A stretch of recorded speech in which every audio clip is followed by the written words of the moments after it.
Hello students, पिछली video में मैंने आपको बताया था व्यक्ति अध्ययन विधि क्या होती है और किस पर अप्लाई होती है और इसके सोर्सेस कौन से हैं। आज मैं बताऊंगी आपको कि व्यक्ति अध्ययन विधि जो होती है उसके स्टेप्स या उसका प्रोफार्मा क्या है। मतलब उसको अगर हम किसी के ऊपर करते हैं विशिष्ट बालकों पे, विशिष्ट फील्ड में, तो हम उसके स्टेप बाय स्टेप कौन सी चीज़ों बिंदुओं को ध्यान रखेंगे। तो ये बिंदु आपसे मैं शेयर करना चाहूँगी। तो पहला है सामान्य जानकारी। तो जो भी पर्सन है या जो बच्चा है जिसकी हमें केस स्टडी करना है, उसकी हम सामान्य जानकारी लेंगे कि वो बच्चे का नाम, उसके माता पिता, उसके दादा दादी, वो कहाँ रहता है, उसके माता पिता क्या बिजनेस करते हैं और कहाँ उसका बैकग्राउंड कैसा है, इसके बारे में हम सामान्य जानकारी प्राप्त करेंगे। फिर पारिवारिक पृष्ठभूमि, तो परिवार के लोग कैसे हैं। परिवार के लोग, अगर मान लो बच्चा झगड़ालू प्रवृत्ति का है तो परिवार के लोग भी वैसे ही हैं क्या, या उसका बैकग्राउंड कैसा है। तो हम परिवार के जो उससे रिलेटेड लोग हैं उनके बारे में भी जानकारी निकालेंगे। फिर पर्सनल जानकारी। अब पर्सनल से मतलब कि उसका पर्सनल उसका व्यूज़ क्या है। मे बी कि उसके परिवार के लोग बहुत अच्छे हैं लेकिन उस बच्चे का पर्सनल ओपिनियन कैसा है, वो इंट्रोवर्ट है, एक्सट्रोवर्ट है, या सब बहुत जल्दी किसी से मिल जुल नहीं पाता, ये भी हो सकता है मे बी। फिर छात्र की शैक्षणिक स्थिति। अब छात्र की शैक्षणिक स्थिति जो है उसका भी हम पता करेंगे। तो वो कहाँ से प्राप्त होगी, स्कूल से, विद्यालय से। विद्यालय में हम जाकर उसका 3 साल का डाटा जो क्यूमुलेटिव रिकॉर्ड्स में होता है, तो वो डाटा हम प्राप्त करके भी पता कर सकते हैं कि क्या ये बच्चा पिछले समय से भी ऐसा हो रहा है या अभी एट प्रेजेंट टाइम में इसको प्रॉब्लम हो रही है, या कुछ क्रिएशन हो रहा है नया, या कोई एटमॉस्फेयर ऐसा हो रहा है। वो स्कूल से सारी जानकारी हमको प्राप्त होगी इस बच्चे के बारे में। फिर व्यवहारिक विशेषताएं।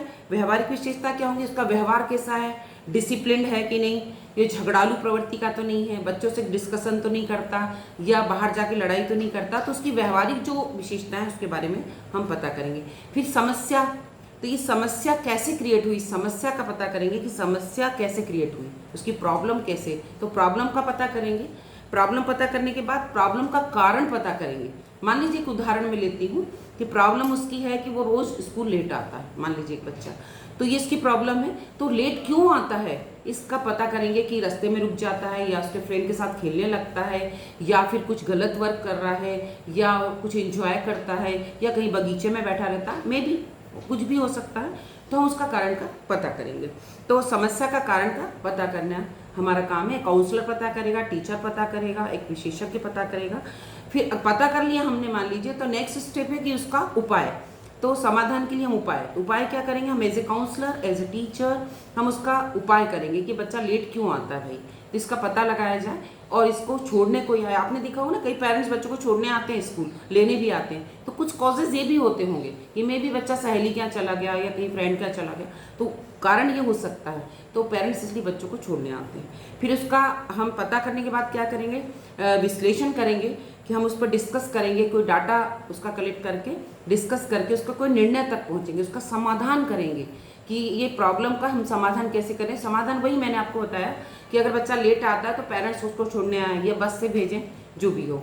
फिर हम उसके कोई कंक्लूडिंग स्टेटमेंट पे पहुंचेंगे। जब हम सजेशन देंगे एज ए काउंसलर या टीचर, तो हम कोई कंक्लूडिंग स्टेटमेंट पे पहुंचेंगे और उसका उपचार करेंगे।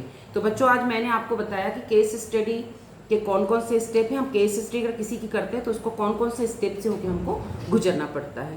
तो ये केस स्टडी के बारे में हमने डिस्कस किया। आज के लिए इतना ही। Thank you so much.